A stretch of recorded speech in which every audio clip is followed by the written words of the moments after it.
بسم اللہ الرحمن الرحیم۔ ملفوظات حضرت مسیح موعود 4 جنوری سن 1903۔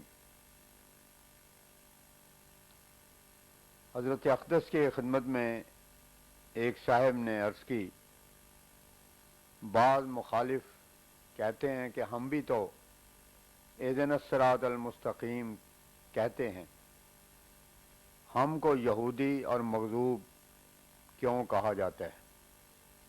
حضور نے فرمایا کہ یہودی بھی تو ہدایت اب تک طلب کر رہے ہیں اور اہدنا الصراط المستقیم مانگ رہے ہیں، اور توریت پڑھتے ہیں مگر گمراہ کیوں ہیں؟ عرب صاحب نے خلیفہ کے معنی دریافت کیے۔ فرمایا خلیفہ کا معنی جانشین کے ہیں جو تجدید دین کرے۔ نبیوں کے زمانے کے بعد جو تاریکی پھیل جاتی ہے اس کو دور کرنے کے واسطے جو ان کی جگہ آتے ہیں انہیں خلیفہ کہتے ہیں۔ مثلا گزشتہ انبیاء میں جو خلیفہ ہوئے وہ تھے جو مقاصد تورات کے کھول کر بیان کیا کرتے تھے، ورنہ تعلیم سب کی ایک ہی تھی۔ یہود کو جو تورات میں یہ تعلیم دی تھی کہ دانت کے بدلے دانت اور آنکھ کے بدلے آنکھ، مگر تورات کا اس عدل سے وہ مطلب نہ تھا۔ جو یہودی لوگ اپنی جھوٹی روایتوں اور حدیثوں کے بنا پر اصل اخلاق کو دور کر کے ظاہری شریعت کے پیچھے لگ گئے کہ اگر ظاہر شریعت پر عمل نہ کریں گے تو گناہگار ٹھہریں گے، اور عفو گویا بالکل نہ کرنا چاہیے، حالانکہ اس سے خدا تعالیٰ پر حرف آتا ہے کہ وہ کیوں عفو کی عادت ترک کر بیٹھا۔ ہاں یہ سچ ہے کہ بنی اسرائیل 400 سال کی غلامی کی وجہ سے فرعونیوں کے ساتھ تعلقات رکھتے تھے جو ظالمانہ طبیعت رکھتے تھے، اس لیے بہت سے مفاسد ان میں پیدا ہو گئے اور چال چلن خراب ہو گیا تھا۔ اس ظالمانہ عادات کے بے کنی کے لیے عدل کے رنگ میں یہ تعلیم ان کو دی گئی تھی، مگر انہوں نے اس کو الٹا سمجھا، ورنہ ہرگز یہ ثابت نہیں ہوتا کہ اخلاق کا وہ حصہ جو عفو کہلاتا ہے بالکل زائل کر دیا گیا تھا۔ نتیجہ یہ ہوا کہ یہ لوگ بڑے سخت دل ہو گئے۔ چنانچہ جب حضرت عیسیٰ علیہ السلام مبعوث ہوئے تو انہوں نے دیکھا کہ یہودیوں کی سخت دلی بہت بڑی ہوئی ہے اور وہ کئی قسم کے فسق و فجور میں مبتلا تھے، اس لیے انہوں نے آ کر عفو کی تعلیم دی اور اخلاق کی تجدید کی۔ یہ کہنا کہ انجیل ہی میں اخلاق بھرے ہوئے ہیں سب غلطی ہے۔ کیا پہلے نبیوں کی کتابیں جو 70 سے زیادہ ہیں وہ سب اخلاقی تعلیم سے خالی ہیں؟ ہرگز نہیں۔ مسیح نے کوئی نئی تعلیم نہیں دی اور نہ نئی شریعت پیش کی۔ یہودی اب تک کہتے ہیں کہ عیسیٰ علیہ السلام نے جو کچھ لیا ہمارے ہی صحیفوں سے لیا ہے۔ چنانچہ ایک یہودی نے کتاب لکھی ہے اور اس نے بتایا ہے کہ کون کون سے فقرے عیسیٰ علیہ السلام نے ان کے کسی کتاب سے لیے ہیں۔ غرض سچی تعلیم کی یہ نشانی ہے کہ وہ انبیاء کی تعلیم سے مشابہ ہو۔ ان کا اصول ایک ہی ہوتا ہے اور اختلاف تب ہوتا ہے کہ اصول میں ہو، ورنہ فروع میں اگر کوئی اختلاف ہو تو وہ اختلاف نہیں کہلاتا، اور اگر فروع میں اختلاف ہو بھی تو اس کی مثال ایسی ہے کہ گرمیوں میں اور کپڑا ہوتا ہے سردیوں میں اور فروعات میں تبدیلیاں ضرور ہوا کرتی ہیں۔ ایسا ہی مثلا ایک زمانہ تھا کہ شراب جیسی خبیث چیز کو لوگ بے دھڑک پیتے تھے، اور پھر وہ زمانہ آپ کا آ گیا کہ اس کی بے کنی کی جاوے۔ حضرت دانیال کو کہا گیا کہ آپ شراب پئیں تاکہ آپ کا چہرہ سرخ ہو جاوے، اور بادشاہ وقت کا حکم ہے کہ جس کا چہرہ سرخ نہ ہوگا وہ مارا جائے گا۔ اس پر آپ نے فرمایا کہ تم لوگ شراب پیو مگر میں ساگ پات کھاتا ہوں اور دیکھنا کہ کس کا چہرہ زیادہ سرخ ہوتا ہے۔ چنانچہ جب آپ آئے تو سب سے زیادہ آپ کا چہرہ سرخ تھا۔ حضور سے پوچھا گیا کہ مسیح نے اپنے شاگردوں کو شریعت کے ماننے کا کیوں حکم نہ دیا؟ اس پہ حضرت اقدس نے فرمایا وہ خود شریعت کو مانتے تھے اور شاگردوں کو ماننے کے لیے فرمایا۔ اگر ان کے وقت میں شریعت منسوخ ہو گئی ہوتی تو یہ کیوں فرماتے کہ فریسی اور فقیہ جو موسیٰ کی گدی پر بیٹھے ہیں وہ جو کچھ کہیں سو کرو اور جو وہ کریں وہ نہ کرو؟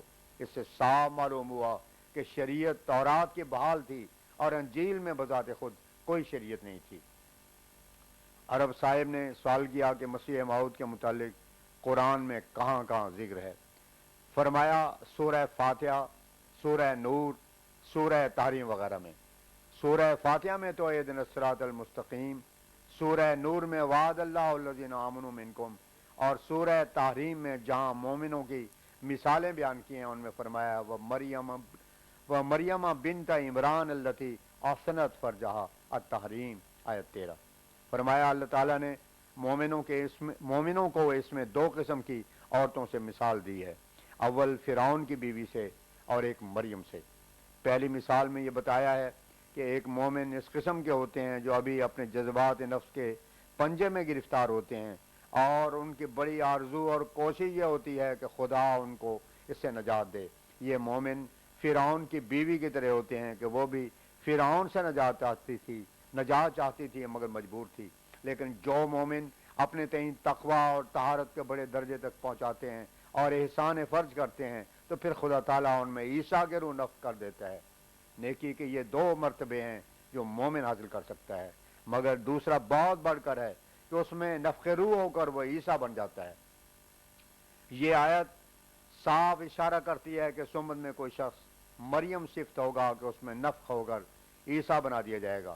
اب کوئی عورت تو ایسی ہے ہی نہیں اور نہ کسی عورت کے متعلق پیش ہوئی ہے، اس لیے صاف ظاہر ہے کہ اس سے یہی مراد ہے کہ اس امت میں ایک ایسا انسان ہوگا جو پہلے اپنے تقوی و طہارت اور احسان اور عفت کے لحاظ سے صفت مریمیت سے موصوف ہوگا، اور پھر اس میں نفخ ہو کر صفات عیسوی پیدا ہوں گی۔ اب اس کی کیفیت اور لطافت برائن احمدیہ سے معلوم ہوگی کہ پہلے میرا نام مریم رکھا، پھر اس میں روئے صدق نفخ کر کے مجھے عیسیٰ بنایا، اور مومنوں کی جو یہ دو مثالیں بیان کی ہیں وہ اس آیت سے بھی معلوم ہوتی ہیں۔ فرمایا مریم صفات والے کے لیے ضرور ہے کہ وہ عیسویت کے رنگ میں تبدیل ہو جاوے۔ اگر اس آیت میں صرف مریم کا لفظ ہوتا تو بہت سے افراد ہو سکتے تھے، مگر خدا تعالیٰ نے احسان فرض اور نفخ روح کے قید لگا کر بتا دیا ہے کہ ایک ہی شخص ہوگا۔ یہ ایک استعارہ تھا جو کسی کی سمجھ میں نہ آیا، اس کے لیے یہی وقت مقدر تھا۔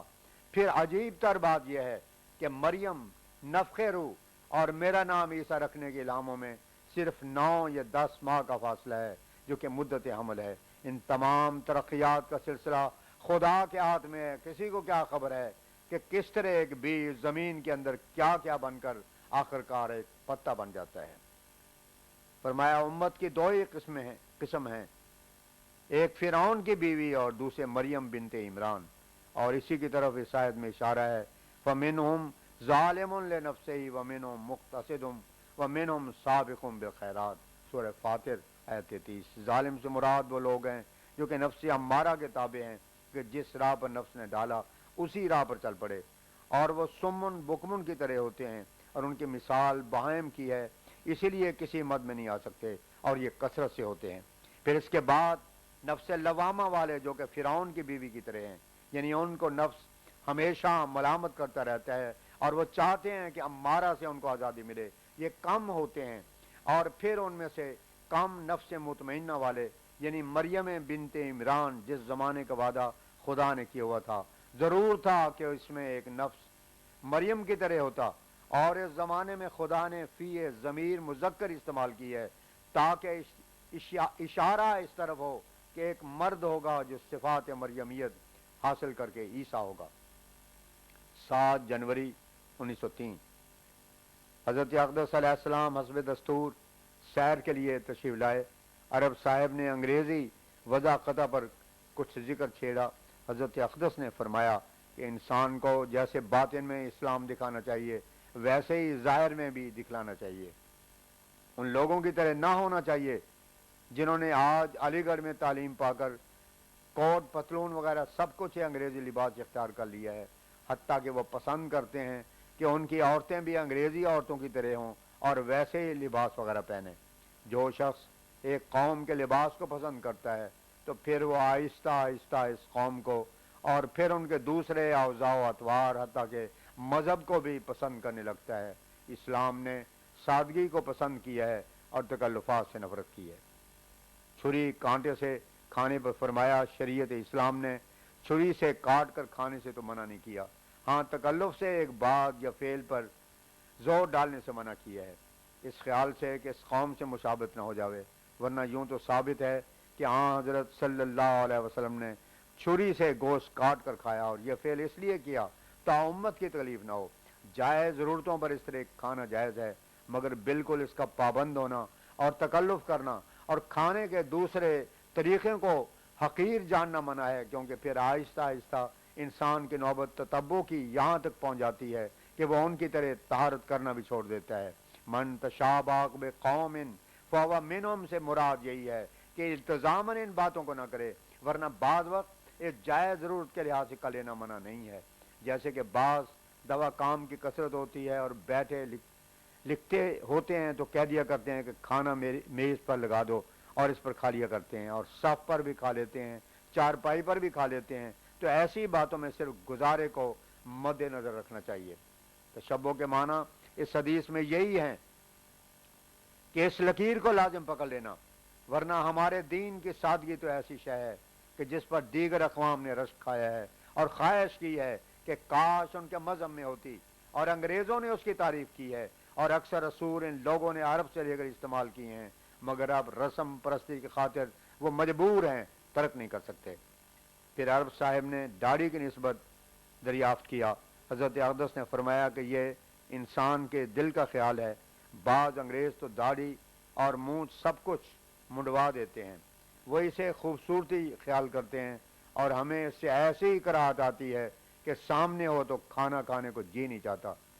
داڑھی کا جو طریق انبیاء اور راست بازوں نے اختیار کیا ہے وہ بہت پسندیدہ ہے، البتہ بہت لمبی ہو جائے تو کٹوا دینی چاہیے، ایک مشت رہے۔ خدا نے یہ امتیاز مرد اور عورت کے درمیان رکھ دیا ہے۔